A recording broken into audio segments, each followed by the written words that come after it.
Needs more souls. Hey everyone, I'm Egoqueenalexis and welcome back to the channel. Today, we have our first announcement-ish thing about Psychic Awakening. We got some new models. That's what we're talking about. We're talking about new models. And as you guys know, I like models. I am a model. It's awesome. I am super excited about this one because I actually really like the Eldari. Though some of the stories I do feel need to be fixed up just a little bit. Let's move that out of the way. A lot of the lore needs to be touched up and made a little bit better. And I'm really hoping that this does just that. So, I have a milkshake. I'm happy. Let's dive right in. The Psychic Awakening, the first prophecy, and an Exarch. Ooh, what's an Exarch? Oh, it's actually a leader of the Eldari. Yeah, that's it. Last week, we unveiled the Psychic Awakening map and revealed the name of the first installment. Today, we're revealing the first part of the prophecy that may yet define the very future of Warhammer 40... of the 41st millennium itself. There we go. Boom, got it. All right, let's dive right into this. And you know what? I'm gonna get fully into character. I'm gonna just nail this. Are you ready? All right. This is the hour of our demise. The time of nightmares come to life and fiends gorging themselves on our souls. It is in this hour in which we will be most sorely tested, more so than even at the time of falling, when our race was trapped in a spiral of obsession so deep we found the vilest blackness within, and in doing so triggered the apotheosis of a dark deity, the unshackable goddess, the doom of the Eldari, she who thirsts. Ah, that gives me shivers. I love that. I love it. It sounds ominous, right? The Eldari have... you know what? White, you're here. White, do something. Uh-oh. Sounds ominous, right? The Eldari have been battling their doom ever since the birth of Slanesh. Could things be about to get even worse? God, I hope so. Does the awakening of Iniad offer hope of salvation to a dwindling race, or will it be their final death knell? So many questions, but not enough answers. Yet. Ooh, spooky. So, Iniad has like this whole mantra to it. Could Iniad actually be a keeper of secrets, taking the form of an Eldari god and even granting people some of its godlike powers in order to trick the Eldari into thinking that there is a hope for them, only to gorge itself on their despair once it does something? Once it finally like reveals itself and just starts devouring them? Anyway, the Psychic Awakening isn't all about this super exciting, mind-blowing, and game-changing developments to the background of Warhammer 40k. It's all about retconning it and making it make more sense. But we're not going to tell you that part. There are loads of awesome new miniatures coming too, such as this new, a plastic Howling Banshee Exarch. Yeah, I'm not going to lie, this Howling Banshee Exarch looks pretty tight. Yeah. Like she looks pretty badass. Though it does look like she's on a 25 mil, which annoys me. I'm not too sure about that. I Well, don't know. Because, hold up. Holding Let up. me see this. I have a demon in a similar pose on a 25, and I think that might be a 32. All right. Let's hope it's a 32 because Eldar do not stand on 25 mils very well. Like, just look where she's holding those swords. If she's on a 25, she's gonna be tipping. Also, I do like that she's holding her sword like this, so it's like backwards and she's like this. And at first it does appear to be monopose and it does look a little bit But with a little bit of modding, you can actually just cut that arm off, go to some Harlequin bits. In fact, I actually have some sitting right Oh, here. You can get like the Harlequin sword. I can't remember what it's called. By the way, yes, I do have Harlequins just sitting on my desk that I just throw. And you oh, I have, can change up their arms to be really, really badass. well, I have one point about that because like the picture of the next egg, so like the one without the mask, it's clearly the same kip. You know, they've got different arms and weapons and head. Yeah, so this does show that the arms are interchangeable. Because Hmm. it makes sense with the Howling Banshee Exarch because she could have the two mirror swords or she could have the spear. I forget what the spear is called, but she can. Also, look Yeah. at how human she looks. Let's Hmm. just all take an appreciation for how human she looks. And it wouldn't be 40k. It wouldn't be 40k if it didn't have a top knot. You can hear both Victor and Riley just screaming in the distance. In all fairness, the Eldar are based off of feudal Japan and, you know, samurais and things of that nature. So it That actually is does true. make sense that they have top knots. Mhm. All right, do you want to read cool, huh? Okay, well, I scrolled down. Okay, cool, huh? What's more, Psychic Awakening Phoenix Rising includes loads of additional rules that'll make this incredible new model even cooler. For example, you could swap out your Exarch's War Shout ability with one of 6 different Exarch powers Oh that are my god. exclusive. She's a chaplain. Oh my gosh, that are exclusive to the Howling Banshee Shrine. For example, if you're expecting to face some elite infantry such as Terminators or Custodian Guards, try taking Piercing Strike, which will enable you to forsake one of your 3 attacks for hugely empowered killing blows. I'm sorry. I'm sorry. Elite units and Terminators in the same sentence. They don't, or the head I Custodian Guards. I had a game today where somebody brought Terminators and I killed all of them with 2 rock drills. Oof. Like the models were like 8 points apiece. That's it. The custodians, yeah, those are tough. Those are super tough. Mhm. But if you're looking to kill custodians, you go for a sheer number of attacks, not one piercing attack, because they're just gonna go, okay, 4 up invo. Right. I made it. Piercing strike. When this unit is chosen to fight with when this unit is chosen to fight with a Howling Banshee Exarch in the unit that is equipped with the Executioner can make a piercing strike. If they do, if they do, until the end of the phase, subtract 1 from the attack characteristics and add 3 to the strength characteristic of the Howling Banshee Exarch, and then and that Executioner has a damage characteristic of 3. So she becomes Strength 6 AP Strength 6 AP minus 3, 3 damage. That's pretty good. That's solid. Like I like that. I like that. All you have to do is go from 3 to 2 attacks. Yeah, so it's like you're taking useless Howling Banshees, but they're cool. Okay. All right. In fact, if you want your Exarchs to be represented, one of the most dedicated champions of their order, you can use the Exemplar of the Banshee Shrine Stratagem, because God knows this game isn't about units having abilities listed on their data sheet. It's all about Mhm. them stratagems. Um, Mhm. you can use the Exemplar of the Stratagem to augment them with an additional Exarch power without having to sacrifice the War Shout. By the way, that is all with an exclamation point at the end, so I'm pretty sure you're supposed to scream every bit of it while you're reading that. Mhm. Okay, so 2 abilities. That's kind of cool. Does the stratagem last the entire game? Use this Uh, stratagem before the battle. Yes, it does. okay. All right. Wait, hold on. Wait. When you select a Howling Back Jackson from the list opposite, you take that ability in addition to the. Okay, yeah, so it does. I thought it was. Alright, it's Yeah. good. Yeah. So that's kind of cool. I mean,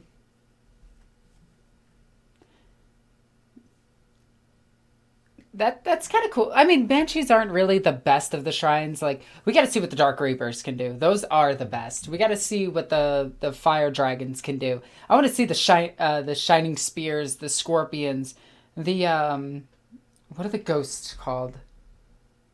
The ones that have the jump packs and the long rifles. Oh, Not the ones with the jump packs that are in the normal, but the ones that are in Forge World. Shadow Specters. Love it. Okay. Whoops, sorry, I scrolled down just a little bit. I keep scrolling down by accident. yep, what? So, me personally, I'm going to cut the hair off of this Exarch and put actual hair with green stuff on her to make her look, better. Mm-hmm. Just saying. I do like the top knot on this model. I actually really do, because I do like the Eldari's top knot where it's a lot of hair, but it's all like bunched up at the top. It actually goes well with the heads that is looking a little tacked on. Yeah, without a doubt. Not intensifies. Is that an Exarch without a mask on? Yes. The kit comes with maskless head options because, you want your Howling Banshees, which have the Banshee mask, to not have masks. Because reasons. So, yeah, that is the first couple of models revealed. The first couple of stratagems revealed for Psychic Awakening. I think it's really cool. I really like this. I really like the lore. And I love that they're changing up the lore to actually make way more sense. Yeah.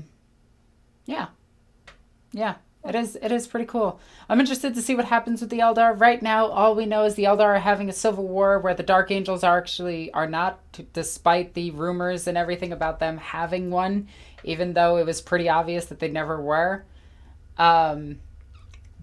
But the Eldar having, well, it's not really a civil war because they're going to war with the Drukhari, the Ynnari, the Harlequins. And the Harlequins are probably playing all the sides. Because that's what Harlequins do. But it would be interesting to see the Drukhari get something really nice and the Ynnari getting something really nice. Like, I want Ynnari Wraith constructs that are actually, like, sick looking. Like, I want the combination of Drukhari tech and Ynnari and Eldari tech to be the Ynnari. Like, I want Darkfire cannons on a Wraith construct that has, like, a mask of the... Not the mask, has the face of a mandrake. Like, I think that thing would be amazing. Mm-hmm. So, it would be cool. And I also want to see if the Eldar actually do anything else with the Blackstone Fortresses. See if they help out or go and locate a few. Because right now, in Blackstone Fortress's lore, we do know that the Eldar are seeking them out. So, it's kind of cool. We may see more Blackstone Fortresses being used by the Eldari. And I honestly think that would be awesome. I'm really hoping this whole thing tips in favor of the Imperium having to choose one of the Eldar races to help out. And I'm really hoping Guilliman just kind of goes, yo, don't mess with my girl. I love her to death. That booty kill a man. Let's go. And he helps Yvraine. I'm sorry. I love my little moment. What? It's about that booty. Anyway. Yeah. I love Yvraine. Like, I love the idea of Yvraine and Guilliman being like just, yeah. I ship them. It's terrible, but I ship them. So, it is really interesting to see what's going to go on. I'm wondering what they mean that this is worse than the fall. Like, yeah. That means trillions of Eldar are going to die. Like, it's hard to get worse than a big explosion that wiped out nearly your entire race, birthed the Chaos God, and created the Eye of Terror. Yeah, that's... There's no other way of explaining that. Yes! It has me hopeful for new Slaanesh stuff. Yeah. What I'm hoping for is this Psychic Awakening. Alright, you know what? Prediction time, based on absolutely nothing. This is just me, okay? Here we go. Boom. The Eldar are going to get a bunch of new units. The Shadow... All of the paths are going to get plastic representation, which is awesome, and I love that. I'm really hoping that they bring in some newer stuff into the Eldar because they lack a ton of options. So it would be cool to get some cooler stuff for the Eldar. Like, maybe better Wraith constructs, maybe some of their older tech, maybe some stuff from Epic brought to the tabletop. Maybe their quadruped knights, which look amazing. Oh yeah, there's like the weird centaurs. Yeah, I want them to have more centaurs. They have those. So it would be kind of cool to actually see those play out. Different types of psychers would be interesting. So there's really a lot that they can do with the Eldar. I want more for the Drukhari. I want the Drukhari to get like more mutations, more adaptations, more trueborn, and actually like try to go out and get newer stuff. Like I want them to have dark wraith constructs. I know that they don't, and everybody tells me that they don't, but it would be cool to have a wraith lord walking around with a sickle in one hand and a net in the other with a bunch of captured slaves. Tell me that that wouldn't be cool. And if you say no, you're a nerd, and you're a nerd. That's it. But it would be cool to see some more of the beasts that the Drukhari use. Some of the more slaves and some of the more grotesques, different types of grotesques would be rather interesting. So that's a few things that they could expand with their army. They can actually give them battle tanks, finally. That would be interesting. They could give them knights. Like, they can give them the Agonizer and the Tormentor, which are two of their titans from Epic. So there's a few cool things that they could do there. The Ynnari, it's mostly just a combination of both, but at the same time, I want Ynnari to get specific units. Like, I would like the Ynnari to actually get the White Council, which is a special Warlock squad that is in the Black Library. Yvraine actually knows them, which is kind of neat. So it would be kind of cool to get those. It would also be really cool for Yvraine to actually have the Imperium keyword and be able to be taken in an Imperial detachment. But that's just me wishing. Let's see. What would I give Yvraine, though? Like, I guess, like, different types. So what I would give her is something similar to the Prism tank, but instead of firing out a blast, all it does is just suck in the souls of whoever it's fighting and just use it to power its circuits and then just keep going. So, like, you see an Eldar tank just flying up to it and it just sucks all the souls out of it, puts it into its gem, and then eventually makes them into Ynnari units. And that tank just falls out of the sky. Like, no damage to it, just rips the souls right out. I think that would be really cool. Like, just hands down, really cool. So, it would be kind of cool to see Wraiths walking around with giant scythes and having the rule of the Death Guard giant scythe. That'd be kind of cool. Scythe, death, that kind of thing. I want the orcs to get something big out of this. I want Gosgul to become a Primorc. Let's go with the Primorc. That needs to happen. They also need to get different types of weird boys. Odd boys, Scar boys. Yeah, different mechs. Different crazy stuff. I would love all of that. Astropaths need to start being born everywhere. Like, it's out of control and astropaths are just starting to pop up. That would be really, really awesome. And I think this is what the Emperor has been playing for. So this is my crazy theory. Okay, you ready for super crazy, never lazy theories? Here goes, okay? All right. This is what the Emperor has been waiting for. The psychic awakening of all of the races in 40k. The Emperor has been guiding the Imperium to becoming its psychic, to awaken its psychic potential. Okay? And here it is. Every human with psychic abilities.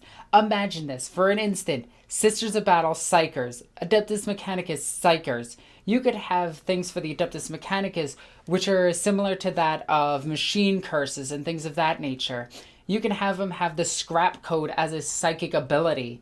With the Sisters of Battle, you could have divinations, you could have blessings, you could have Word of the Emperor, you could have the Light of the Emperor, the Golden Light, the holy signals and everything for them. The Emperor has been out for a while now, protecting the Imperium by using Celestine, by sending himself into the battlefield and helping out. And yes, he has sent a shard of himself, which appeared as a small child, which is weird, but I guess weird. Anyway, and we could have things like Lion finally getting up and going, "Yes, Dad, I'm right here. I'm waiting for you." And we now know that Sanguinius is back and his soul is still intact because he talked with Dante. So Sanguinius coming back and a whole bunch of other things. But keep in mind, this is me just spitballing ideas, nothing else. That is it. Just me spitballing based on absolutely nothing. Mm-hmm. But yeah. Could you imagine a psychic commissar? Oh my gosh. I can sense that you're about to become a traitor. Boom! Blows his head up. If he perils, does he shoot himself? Yes. Oh my gosh. That's metal. That is metal. Like, could you imagine that? He has a gun to his own hand while he's doing his psychic powers. Just in case. There's like a explosive collar. Yeah. Yeah, I could see it. But it's like all the races across 40k are getting something brand new. I'm hoping Necrons get their pariahs back. It would make sense that they would get them back. I'm hoping that they get more void ships and things of that nature. New flyers, new types of tomb guardians waking up. So, like jackals. Like, why don't the Necrons have jackals? That would be cool.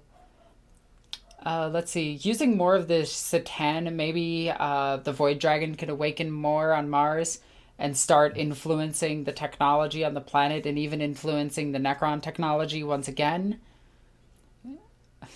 Psychic Awakening equals giving all factions, other units, and new models, and setting the setting forward. Setting the setting forward. That was a sentence that I said. Good job. That is mind-blowing. The town needs psychers or anti-psycher tech. What would be cool is we do know in the lore that Kroot can become psychers. This is the thing. They eat Eldari, they eat psychers, they gain the psychic abilities. Okay? The Tau themselves are slowly awakening their psionic abilities. They're a low light in the Sea of Souls, but they still have that light, which means that they can awaken psychic abilities. They could also start figuring out how to combat psychers. And now that they have a god represented as Shiva or Shiva, however you want to pronounce it, which represents the greater good and protected one of their ships in the warp. We now know that Tau are capable of warp travel. So we have like a lot of cool things that the Tau can do. We have a lot of cool things that the Imperial can do. We have a lot of cool things. Chaos can literally do anything. It doesn't matter. Like, they can just build anything for Chaos and just be like, whatever, it's Chaos. They built it in the warp. Hashtag the warp did it.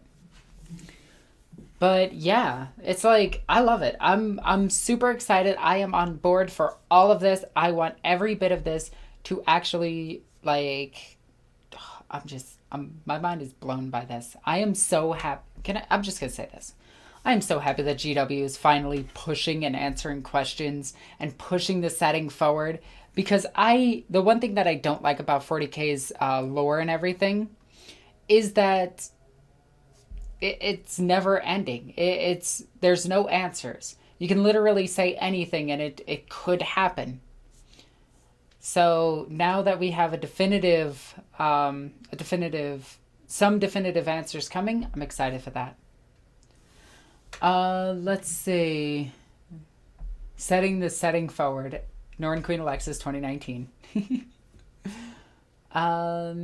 So if you guys have any questions, right now would be the time to ask them. I'm assuming White grabbed a few that we're going through. So yeah. There haven't been much, mostly just random statements. Like, let's see, Rational Ginger said Robin Booty Gilliman. Yeah, I could see it. Let's see, Let's see, people wanting Plastic Trader Guard and Plastic Imperial Guard that isn't Cadian or Catachan. Wait, we already have that. We have that with the Blackstone Fortress stuff. Let's see. So help me if another Primarch comes back and has an Eldar waifu. Oh my god, yes. I just saw something. Never ending. Why would GW even end 40k? No, it's not that 40k, the entire setting is ending. It's just certain stories are ending. Like what Mm. happened at the Battle of Cain? What happened? The story never has a conclusion. Uh, what are the Tyranids going to do? Have the Tyranids actually defeated a race? And if so, will they ever actually win? Corax 2020. Nah, Bird Boy is flown the coop. He's not coming back. Mm-hmm. You have a better Besides, chance you're of getting Batman than Corvus. New avatar right. model. Oh my god, yes. Oh my gosh. It's like, you look at the new Greater Demons and you look at the old artwork of Avatars of Cain, like 1v1 Greater Demons, you're just like, that's not what would happen anymore. Like the greater demon is like huge and the avatar is like this big. And Like just hugging their ankle. just like smacking their ankle. I'll get you, you bastard. Get me, big chopper. Comes walking out with a gigantic sword. Yeah. No, but like I would like the avatar of Cain to be gigantic. I'm not Oh, even kidding. Like, give him like the same amount of wounds as a Keeper of Secrets, around there, and make him huge. Give him a huge aura ability. Make him amazing. Yes, please. let's see. Alexis, thoughts on what Chaos Corrupted Tau would be like? We already have them in the lore. There's Yep. there's the one from the Dawn of War series, who fell to Khorne. We have the other one who I think you mean the is one in Fire Warrior. no, he's the same one. Oh, okay. Yeah, well, it might be the same engram, but maybe not the same Fire Warrior himself. But either Right. way, that Fire Warrior was corrupted by Khorne to fight Tzeentch. And then Mm-hmm. the Tau were also used by Tzeentch in one of their newer books. They possessed the Tau and started turning him into a bird. It was pretty cool. But Tau can get possessed. Tau can become psychic, just like every other race in the galaxy.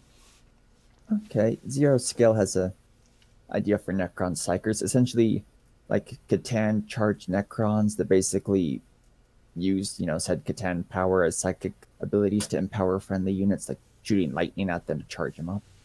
Okay, yeah, I could see that. I could see that. It misfires, kills the entire unit.